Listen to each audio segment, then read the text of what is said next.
Bonjour, bonsoir, c'est Raphaël. Bienvenue sur Égide Belgique pour une nouvelle discussion qui aura cette fois-ci pour thème l'identité belge. Pour cette discussion, je serai accompagné d'Arthur. Mais avant de commencer, je vous invite à vous abonner à notre chaîne Égide Belgique, à activer la cloche pour être notifié des nouveautés. N'hésitez pas à aimer la vidéo, la commenter et bien entendu la partager. Alors pour aborder le sujet de l'identité belge, nous avons décidé de procéder en 3 points. Le premier point, qui est plutôt théorique, c'est qu'est-ce que l'identité et sa définition. Deuxième point, ça sera qu'est-ce que l'identité belge. Et enfin, pour terminer, jusqu'où faire remonter l'identité belge. Alors, tout d'abord, bonsoir Arthur, comment vas-tu? Bonsoir Raphaël, je vais bien et toi? Très bien. Je salue nos auditeurs. Ah oui, sans doute certains des auditeurs sont en vacances, à la plage, ou en train d'achever un barbecue. Eh bien écoute, je vais te demander tout d'abord, de ton point de vue, comment définirais-tu l'identité? Donc ici, pour définir l'identité belge, il faut bien souligner qu'on va se focaliser sur un point de vue qui est plutôt social ou sociologique, qui nous amènera peut-être à aborder aussi un point de vue plus philosophique ou politique. Mais donc ici, il ne sera pas question d'identité au sens juridique, comme on peut le retrouver sur une carte d'identité. Il ne sera pas non plus question d'identité au sens plus subjectif, qui caractérise les mouvements wokistes des minorités sexuelles, qui veulent affirmer une identité de genre, etc. Non, ici donc ce sera vraiment une identité sociale ou sociologique. Je ne sais pas si tu souhaites que je rentre déjà un peu plus dans Oh vas-y, je la t'en prie. définition de l'identité. Vas-y, t'es bien parti, je t'en prie, tu peux y aller. Donc pour moi, l'identité en réalité, c'est, enfin après quelques recherches, un concept qui est fort ressemblant, synonyme, voire équivalent à celui d'ethnie. Donc on peut trouver une définition de l'ethnie sur Wikipédia, mais je pense qu'il cette fois-ci peut être considéré comme une bonne définition. Donc sur Wikipédia, on peut dire qu'une ethnie ou un groupe ethnique est une population humaine ayant en commun une ascendance, une histoire, une mythologie, une culture, une langue, un dialecte, un mode de vie, certains traits physiques, une origine géographique, etc. Donc tout un ensemble de critères objectifs et subjectifs qui ne doivent pas nécessairement être tous rassemblés dans la même personne, dans une même personne, mais dont l'addition, la somme, euh, est est indicatrice donc de l'appartenance à une ethnie ou à une identité. Et Oui, plus un individu rassemble de critères qui définissent une ethnie, et plus évidemment donc il, il a l'identité de l'ethnie envisagée. on voit bien dans cette définition que, en fait, ça se rapproche énormément de la définition de la culture, en fait, tout simplement. Et en plus, elle est citée justement dans la définition. Et sauf qu'il y a ouais, une dimension, comme tu dis, plus ethnique dans cette définition-là. Alors que dans culture, est-ce que pourtant dans culture, il y a une dimension ethnique également? Bah oui, enfin, je pense que la culture est un élément de l'ethnie, un élément de Mhm. définition de l'ethnie et de Ouais, l'identité. c'est Pour tous des moi, concepts qui sont très liés, en fait. oui, oui, mais pour moi c'est lié, mais par exemple, la culture, c'est un élément constitutif de l'ethnie et pas l'inverse. C'est pas l'ethnie Mhm. qui constitue la culture, mais c'est la culture qui constitue l'ethnie. La Et tu penses culture qu'une mélangée identité, à d'autres critères. tu penses qu'une identité, c'est quelque chose de beaucoup plus local ou qui peut être mis à l'échelle plus nationale? Mais, donc, l'ethnie, comme on le voit sur Wikipédia, mais je pense qu'il suffit de se fier à son vécu, à ses yeux, à ses sens aussi pour s'en rendre compte. Ça peut concerner des groupes de population euh, très nombreux, comme très peu nombreux. Mhm. On peut avoir une ethnie avec un groupe de personnes de quelques centaines d'individus, comme avec des millions. Donc, Oui, donc c'est- dans ce cas-là, on pourrait parler alors de particularité culturelle quand c'est ou beaucoup plus ethnique, local. car Et ethnique directement, également, oui, oui, tout à fait. employons le mot. Oui, bah, il y a les deux concepts, hein, parce que allez, dans le concept des fois de culture, il y a également une dimension patrimoine immatériel, et il y a certaines fêtes qui ne sont réalisées que dans certaines régions, que dans certains villages. Donc c'est une particularité culturelle, Hmm. même s'il n'y a pas de concept ethnique dans ce cas-ci. Et alors, bon, ce qui m'a un petit peu intrigué enfin, en préparant pour cette discussion, c'est que tout un temps, enfin pendant très longtemps, voire jusqu'à maintenant, je pensais que le terme ethnique devait surtout être utilisé pour désigner des populations en Afrique, puisqu'on souvent on entend parler de l'art ethnique dans les musées pour parler de l'art africain. Et en réalité, ben donc, ce que j'ai une découverte personnelle, ben c'est que pour ethnie et identité finalement paraissent être des mots vraiment équivalents d'un point de vue social ou sociologique. C'est une idée, enfin, c'est une définition qui est beaucoup plus utilisée au 19e siècle. Hein, pour les arts africains, dire l'art ethnique de telle région, l'art ethnique de ce Hmm. peuple-là. Euh, il y a un petit peu ça également avec les Amérindiens. Euh, mais c'est vrai que aujourd'hui, on a plus l'habitude d'utiliser le terme culture. C'est plus, on va dire, Ouais. politiquement correct, plus léger, moins, moins brut aussi. Euh, c'est un peu comme le terme race. Ouais, mais Justement, on utilise le terme ethnie. Mais mais moi, de ce pendant que tout j'ai le temps, compris de ce que j'ai compris de mes différentes lectures, la race au sens originel du terme, donc pas au sens scientifique, enfin au sens historique, ça servait plutôt à désigner aussi, enfin c'était une sorte d'équivalent de culture ou d'ethnie, ouais. Ça ouais, c'est désignait. ça. Pour moi, la race au sens historique, ça a plus un concept, enfin une connotation culturelle, donc Ouais, oui, peut-être c'est que ça. plus qu'ethnique. Mais pour moi, le mot vraiment, le mot vraiment, enfin vraiment ce qu'on peut rapprocher de l'identité, enfin Mhm. ce qui peut paraître même plus précis que l'identité encore, c'est l'ethnie. Oui, bah, ça a été énormément utilisé au cours du l'histoire. En fait, c'est récent, c'est récemment seulement, on va dire au cours du XXe siècle, qu'on abandonne peu à peu, voire quasiment totalement, cette expression de race, alors qu'elle était déjà utilisée, même dans l'Iliade, quand on parle, je sais pas, de la race des Lacédémoniens, pour parler des Spartiates. Ouais, ouais. Donc, c'est vrai que c'est synonyme de culture, d'ethnie, ou de ces gens-là, tout simplement. Et voilà, ça a eu beaucoup de connotations négatives, et on va plus utiliser le terme voilà, ethnie et culture. Enfin, voilà. C'était un peu notre aparté. Ouais. Bah Il y en donc, a beaucoup. je sais pas si tu souhaites revenir un petit peu sur ce concept d'identité, d'ethnie, avant de passer à l'identité belge. Hmm, bah, oui, voilà, bah, j'ai abordé le fait qu'il y ait pour moi, dans ce point de vue identité, la notion, la dimension culturelle, et qu'il y avait des cultures beaucoup plus, on va dire, majoritaires ou rassembleurs, ou parfois même des groupes culturels. On peut parler de groupes culturels pour les peuples latins d'Europe, les peuples germaniques, scandinaves, anglo-saxons. Donc là, on a affaire à des groupes culturels, donc on a de culture, et on peut aller jusqu'à la microculture, où en fait ce sont simplement, comme je disais, des fêtes pastorales bien précises, des arts culinaires de tel village, des fois qui est différent d'un autre. Donc voilà, c'est un domaine qui est très vaste et qu'ici, ben, on va plutôt essayer de parler de culture au sens national, plutôt communautaire, donc justement tout le débat sur la Belgique. Et en parlant de Belgique, justement, bah, qu'est-ce que l'identité belge finalement? Veux-tu que Pour Vas-y, une je t'en fois, prie, Arthur.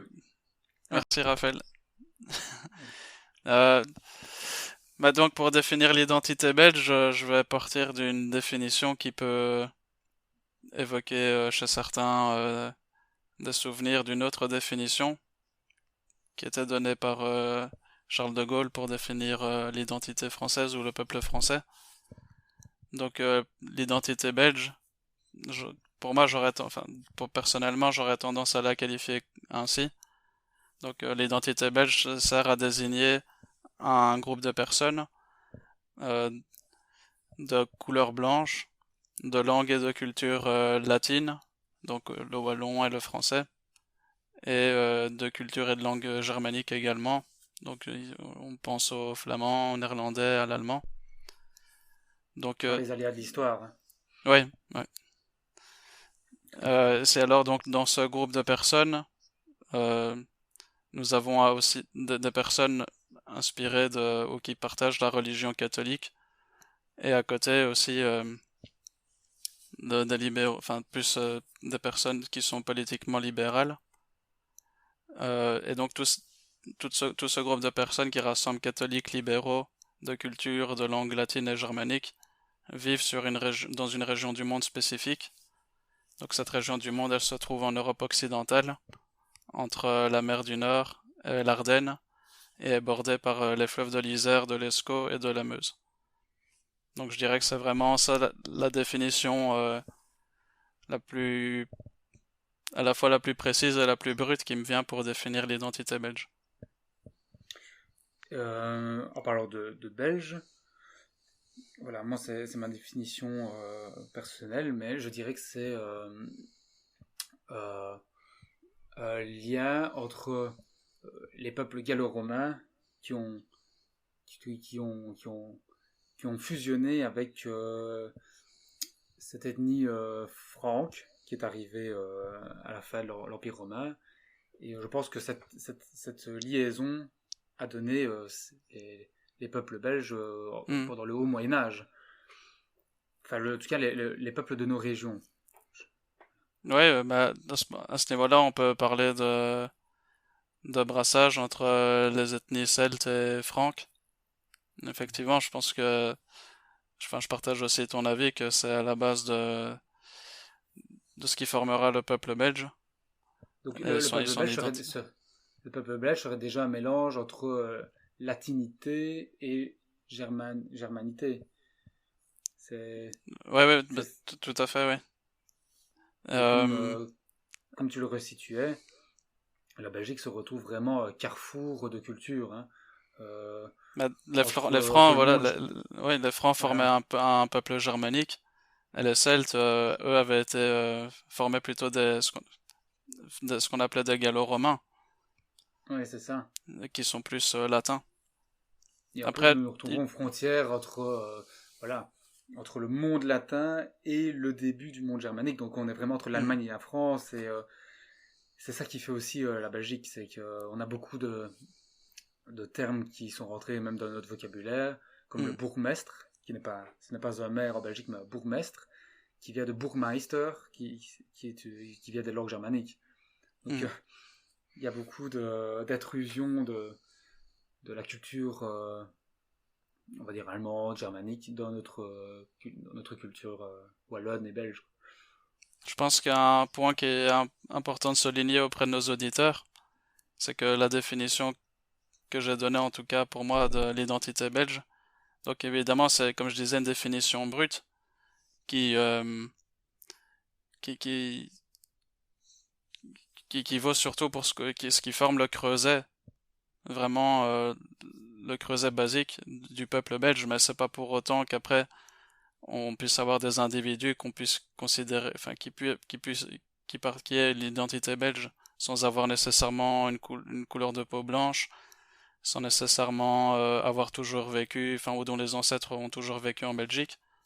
Donc l'identité belge évidemment c'est une réalité qui reste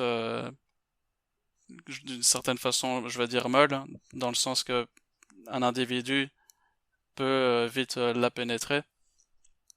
Mais par contre, ici, cette définition-là, elle vise surtout elle est surtout je l'utilise ici surtout pour désigner des masses de population, ou en tout cas dans le contexte de mondialisation et de cosmopolitisme, qui implique des mouvements massifs de population.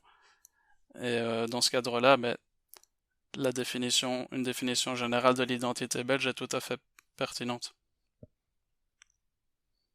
C'est un peu le squelette de la définition aussi. Enfin, c'est vraiment les grosses idées brutes, alors que voilà, on sait bien que une personne peut être originaire d'un autre lieu du monde et vivre ici toute sa vie. En effet, très vite, il peut s'acclimater à la culture de nos régions et ce qui arrive toujours. Hein, je veux dire, quand il y a des enfants qui sont adoptés par des couples qui viennent de l'autre côté de la planète, ils ont toujours vécu là où vivaient leurs parents et ils ont vraiment pris de tout de cette culture et ce qui fait de lui un être tout à fait commun aux autres en fait. Et qui peut devenir belge, tout à fait, quoi. Ah oui, sans problème. C'est pas parce que oui, il y a des critères physiques qui pourraient être différents, donc on parlait vraiment de gallo-romain et de francs et tout ça. Mais non, je pense que la culture est plus importante même que l'ethnie pour moi, parce que c'est ça qui rassemble et qui fait que les individus se comprennent, s'identifient entre eux, parlent la même langue en réalité, hein, la Mhm. langue culturelle, hein, j'ai envie de dire. Je ne parle pas que de langue linguistique, mais même si ça joue énormément, puisque la langue peut parfois définir notre groupe culturel, voire même notre classe sociale, comme on pourrait dire avant. Mais oui, n'importe qui peut s'assimiler à n'importe quelle culture du monde s'il le désire et si par les aléas de la vie, il s'est trouvé à naître ci et là.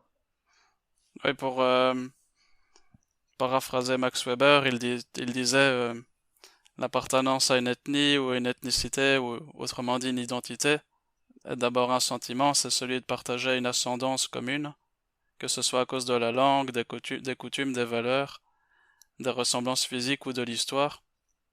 Et je pense donc, pour rejoindre ce que tu disais, pour rejoindre ce que tu disais, Raphaël, c'est que une identité, elle implique aussi donc un sentiment de partager plusieurs choses en commun, quelque chose en commun.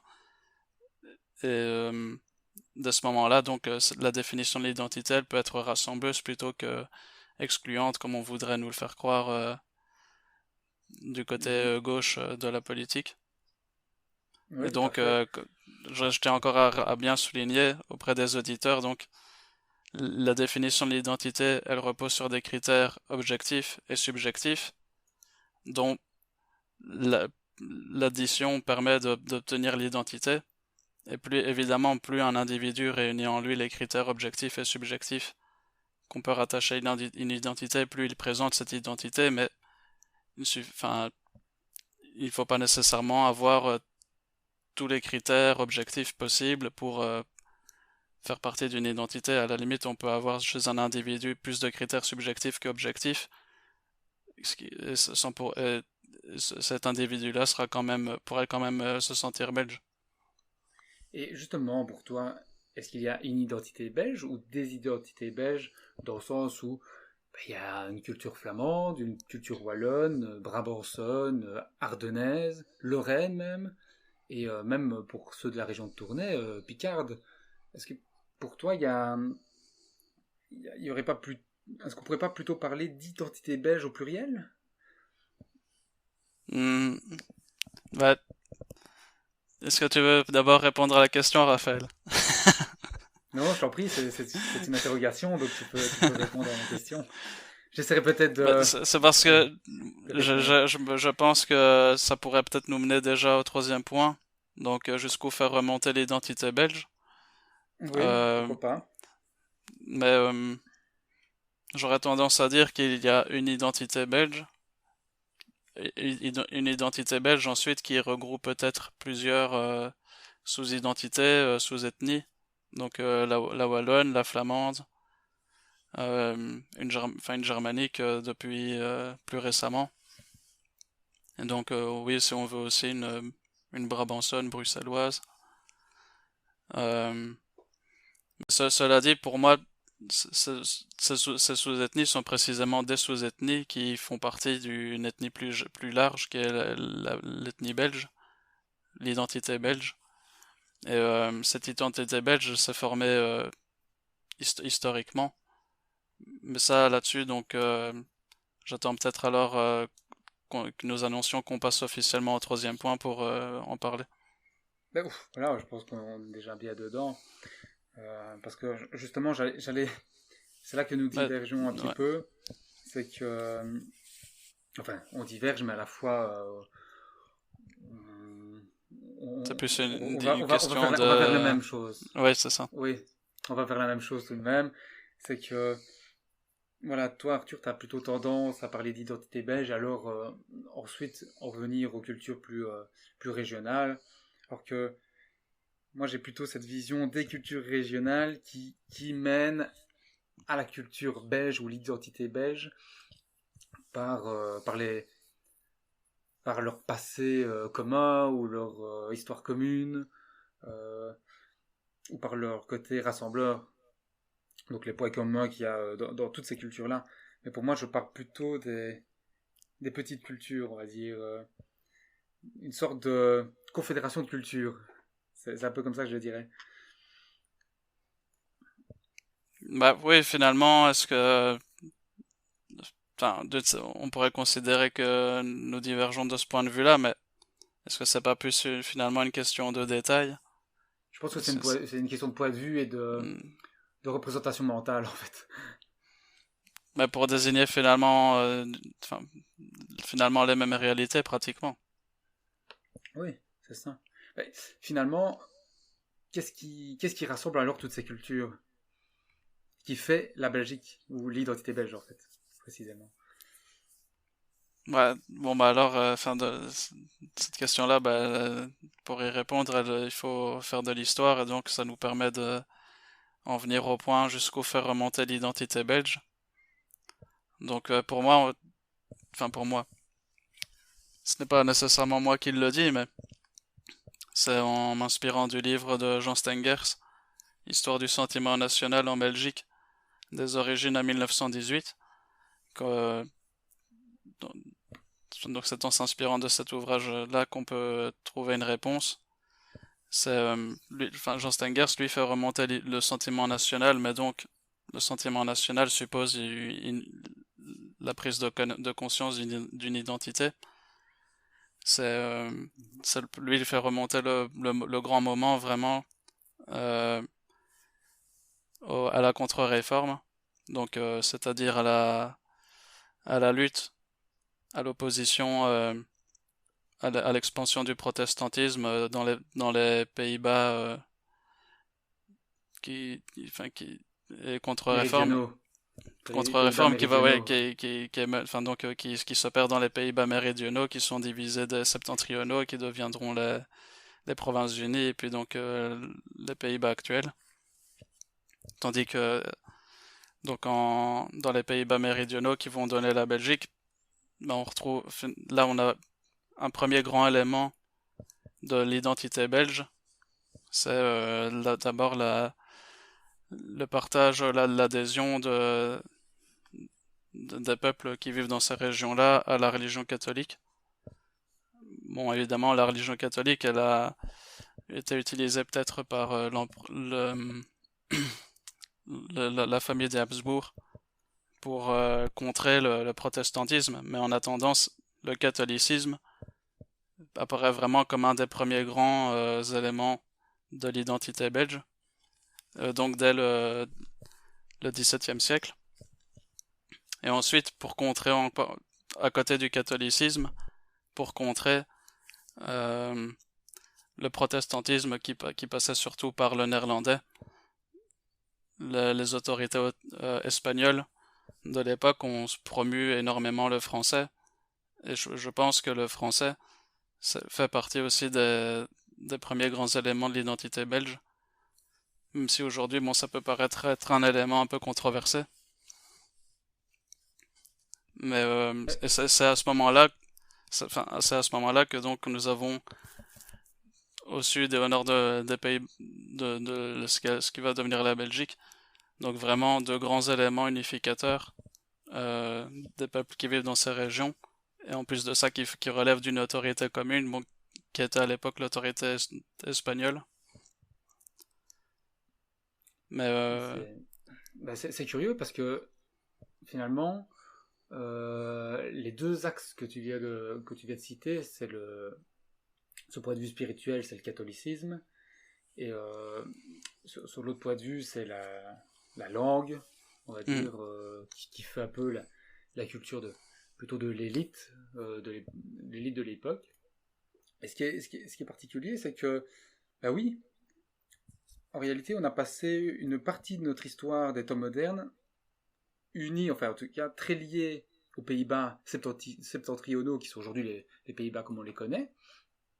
Et malgré tout, aujourd'hui, si vous dites à n'importe qui, bah, est-ce que vous vous sentez proche d'un Néerlandais, bah, il a l'impression que c'est un pays, à part être un pays limitrophe, il n'a rien de commun avec ces gens-là, alors qu'il partage tout de même euh, son pays avec des Flamands, qui eux sont plutôt aussi de culture plutôt germanique, mais avec qui il est toujours présent aujourd'hui.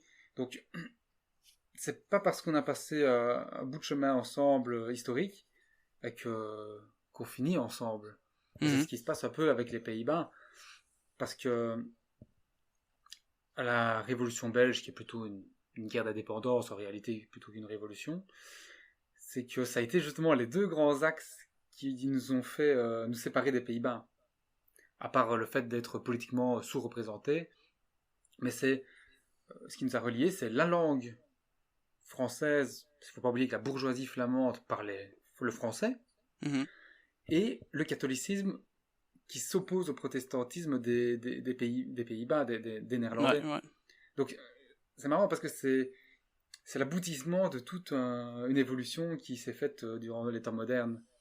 Ouais, comme tu le rappelles, Raphaël, par deux fois, ce qui forme la Belgique aujourd'hui, c'est séparé, enfin, les peuples qui forment la Belgique aujourd'hui se sont séparés des Néerlandais. Donc, au XVIe siècle, 16e, XVIIe siècle, lors de la contre-réforme, et en 1830. Oui, tout à fait. Et durant l'épisode court, mais intense, de la, de la, allez, de l'État des Belgiques Unis, et justement de la révolution liégeoise qui s'est faite un peu en même temps que la révolution française. Donc il y a déjà eu à ce moment-là une première tentative d'indépendance, mais les États de Belgique unis représentaient plutôt le nord du pays, et, la principauté de Liège, elle se situe plus au niveau de la Meuse. Mais oui, il y a déjà eu une première tentative de dissociation dissociation entre les États de Belgique et les autres, quoi. Ouais, Et alors et donc ça s'est confirmé d'affirmation, voilà, ça s'est d'affir- confirmé 30 ans plus tard, hein. ouais, ce sont des épisodes d'affirmation politique de l'identité belge. Oui, c'est ça, tout à fait. Euh, Alors, bah Mais bon, ce qui est intéressant, c'est de confronter un petit peu nos connaissances ou nos visions. Parce que tout à l'heure, donc tu parlais un petit peu d'un point de vue peut-être plus biologique. Donc du fait que le peuple belge a pour ascendant commun des peuples plutôt d'origine celte et franque. Donc est-ce que ça veut dire pour toi qu'on peut faire remonter l'identité belge jusqu'à ces époques-là? Ou encore est-ce qu'on peut encore remonter plus haut? Ou alors est-ce que au moment de l'arrivée des Francs, on n'a pas encore d'éléments suffisants pour parler d'identité belge? beaucoup d'historiens commencent toujours leur théorie par la citation de Jules César dans la guerre des Gaules, de tous les peuples de la Gaule, ce sont les Belges les plus braves. Euh, c'est une définition qui est beaucoup utilisée dans le contexte de créer finalement l'identité belge, de ce jeune État belge qui vient d'être créé au XIXe siècle, pour essayer de nous faire remonter pour dire qu'on n'est pas si jeune et qu'on remonte autant que les autres peuples à très loin dans l'Antiquité. Oui, maintenant, est-ce qu'il y a une comparaison entre les Belges aujourd'hui et les Belges de cette époque-là? Je ne sais pas. Parce qu'en effet, comme tu dis, entre-temps, il y a eu un brassage de population avec les Francs. Mais, euh, mais oui, est-ce qu'il y a, est-ce qu'il y a une particularité propre aux Belges par rapport aux Français, par exemple, qui eux aussi, finalement, sont un brassage de population entre des Gallo-Romains et des Francs? Mm. Je dirais qu'on se différencie des Belges des Français pardon par notre côté beaucoup plus germanique, mais on va dire c'est le cas pour eux aussi, et puis avec l'Alsace, hein, ils Ouais, sont ouais, aussi ouais. plus germaniques. Donc concernant la Wallonie, je pense elle peut être plus proche de la France, tout simplement par le fait de la langue, hein. Tout simplement on parle le français comme eux, même si pendant longtemps on a parlé le wallon ou d'autres langues régionales.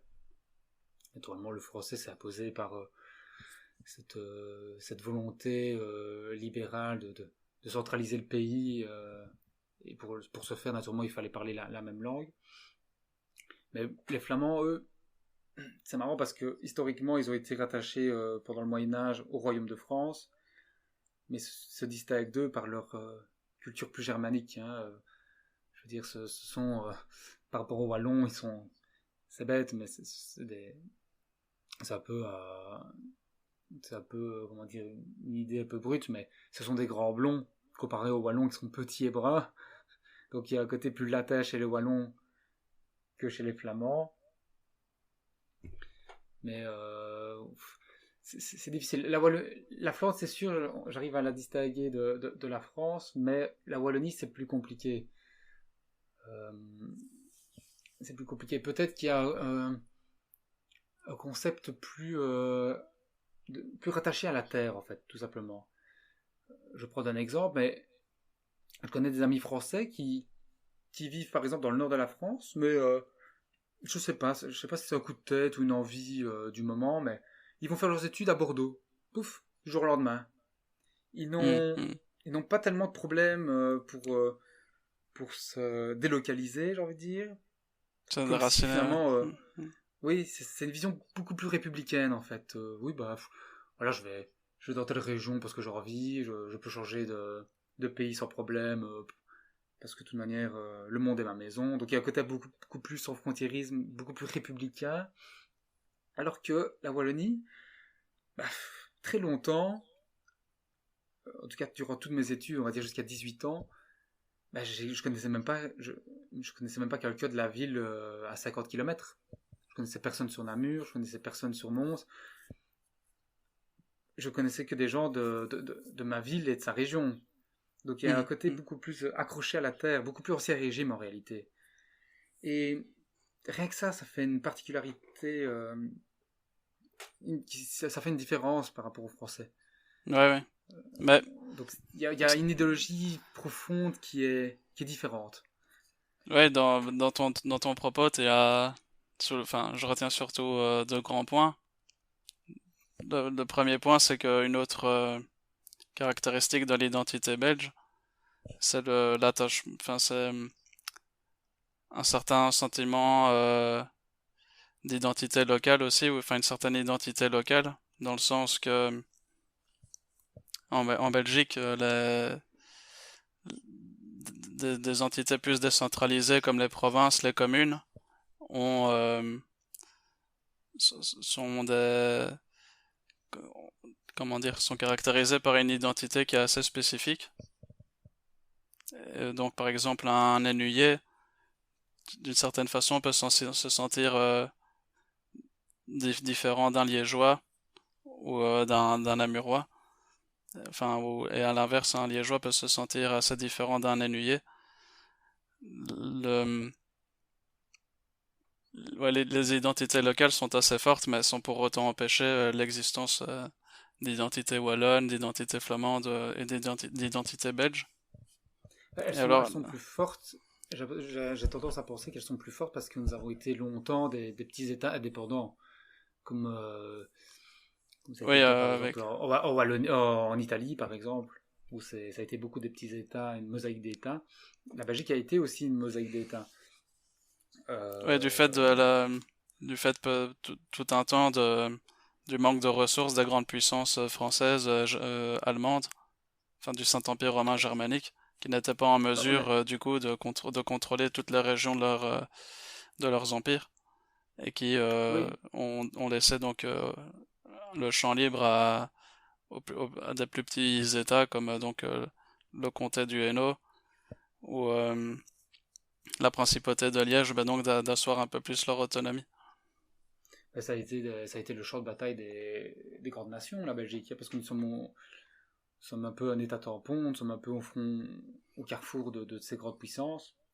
Et donc, elles se sont toujours battues pour nos régions qui étaient des régions riches. Et c'est ça Et qui est intéressant, c'est que malgré le fait que les Belges ont pu relever de puissances différentes tout au long de leur histoire, donc comme par exemple du Royaume de France, du Saint-Empire romain germanique, des États bourguignons, de l'Empire des Habsbourg, de l'Empire autrichien, de l'Empire, oui, de l'Empire napoléonien, etc. Malgré tout, enfin, et puis à la fin du Royaume des Pays-Bas, malgré tout, à la fin, les Belges n'en sont pas pour autant devenus vraiment des Français, des Espagnols, des Autrichiens, des Allemands ou quoi. Non, ils ont gardé une identité spécifique et se sont affirmés comme tels à partir de 1830. maintenant, voilà, comme tu disais, est-ce que ça peut remonter loin? Je pense qu'il y a des indices d'une lointaine influence. Quand je pense aux Wallons, parce que toute la région de la Wallonie ne regroupe pas que des euh, Wallons dans le sens microculture. J'ai tendance à placer plutôt la culture wallonne sur les rives de la Meuse, tout simplement parce qu'à l'époque gallo-romaine, lorsqu'il y a eu on va dire cette arrivée des Romains justement en Gaule et la romanisation de la Gaule, je pense que ça s'est développé naturellement sur les axes commerciaux qui étaient essentiellement la Meuse. Donc, je pense que c'est comme ça qu'il y a eu beaucoup plus des Gallo-Romains, alors si on se tourne vers l'Ardenne, on a une culture qui est un peu plus germanique, même ethniquement, il y a un lien avec le monde germanique, et tandis que vers le côté ouest de la Meuse, on arrive vers le monde brabançon et le monde flamand, qui est aussi un peu plus germanique. J'ai l'impression que les plus latins de Wallonie sont sur les rives de la Meuse. Donc Non, Charleroi, Namur, hmm. Liège. Charleroi, elle se trouve pas sur les rives de la Meuse, elle se trouve sur les rives de la Oui, Sambre. pardon. Mais Oui, justement, mais j'allais dire, là on reconnaît on, on reconnaît ta provenance d'une certaine région de Wallonie. C'est que ouais, ouais, tu mais ne parles pas de la Sambre. Mais la Sambre aussi, mais c'est. c'est la fameuse Sambre et Meuse. Ouais, c'est ça, ouais, ouais. C'est aussi Le un sillon carrefour Sambre et Meuse. commercial. Ouais, Oui, c'est ça. ouais. Tout à fait. Mais voilà, et c'est marrant parce que cette principauté de Liège était aussi essentiellement autour de la Meuse. Donc, Hmm. est-ce que Liège ne serait pas la plus latine des régions de Belgique? La plus Ah, française, oui, mais. c'est une question qui se pose, oui. Enfin voilà, je ne sais Euh, pas s'il y a quelque chose que tu voudrais rajouter, Arthur. Bah si, N'hésite pas. justement, c'était le deuxième point, le deuxième élément auquel tes propos me faisaient penser tout à l'heure, et qui permet d'aborder d'une certaine façon un quatrième point dans notre plan, c'est quel avenir pour l'identité belge? Eh bien, Mhm.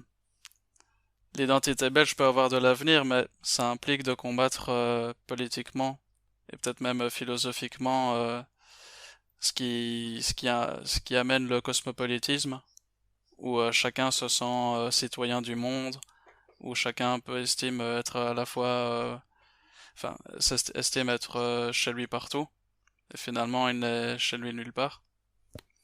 Et je pense que c'est impératif de s'opposer à ce cosmopolitisme qui est présenté comme une source de bien, de bien-être, etc. Alors qu'en réalité, pour moi, ça cache une profonde source de mal-être. Et, C'est le- et donc, oui, si l'identité belge peut avoir de l'avenir dans un premier temps, et dans un premier temps en s'opposant au cosmopolitisme.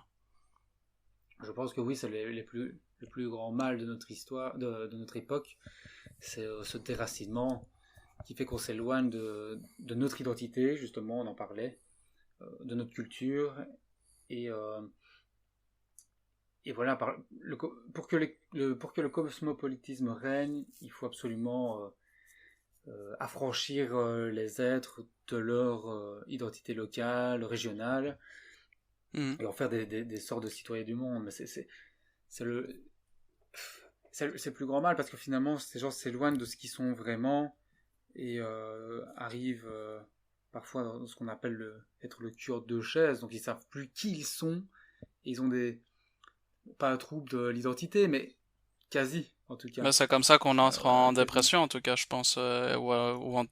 Et si c'est pas en dépression, c'est dans un sentiment enfin, à des sentiments qui peuvent mener à de la violence, à de la colère. C'est parce on ne sait même plus dire qui on est.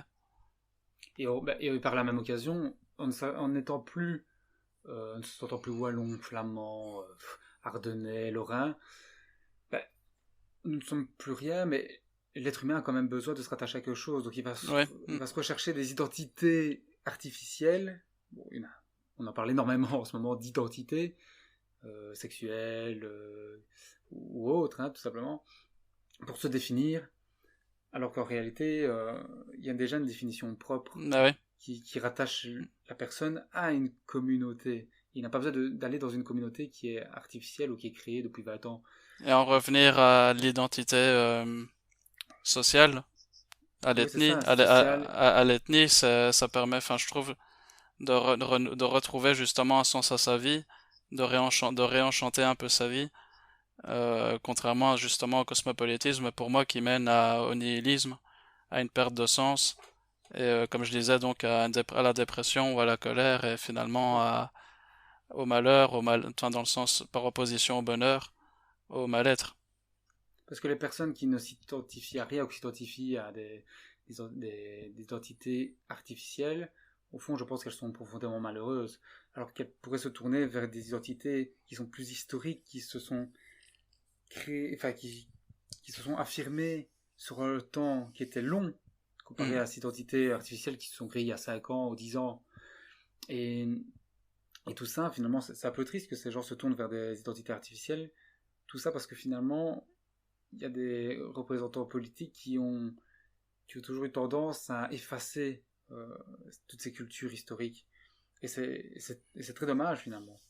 Donc je pense que pour essayer de retrouver un peu s'enraciner à nouveau, je pense qu'il faut se tourner vers, oui, l'histoire, vers l'histoire de ses ancêtres, l'histoire de son pays, les cultures culinaires aussi. C'est Mhm. bête, mais si vous aimez cuisiner, n'hésitez pas à faire des plats que faisait votre grand-mère. C'est bizarre, mais on a l'impression que le plat est meilleur que d'aller dans des fast-foods. Bah On a oui, oui, l'impression ouais. d'être plus rassasié, de se dire, oh, je mange la vraie nourriture. Et, C'est comme si et ça oui, nourrissait aussi un peu son l'âme d'une certaine façon. Pas oui, seulement il y a des l'estomac, sports. mais Ah oui, c'est ça, ça nourrit l'âme. Il y a également il y a des sports locaux, il y a plein de choses qui sont culturellement identifiables. Hein. Il y a plein de domaines. Je parlais de la cuisine, mais ça peut être simplement savoir-faire, un certain art aussi. Un art, pas que pictural, mais l'art le même. brassage de la bière. Bah oui, c'est vrai, c'est une pratique. Les danses.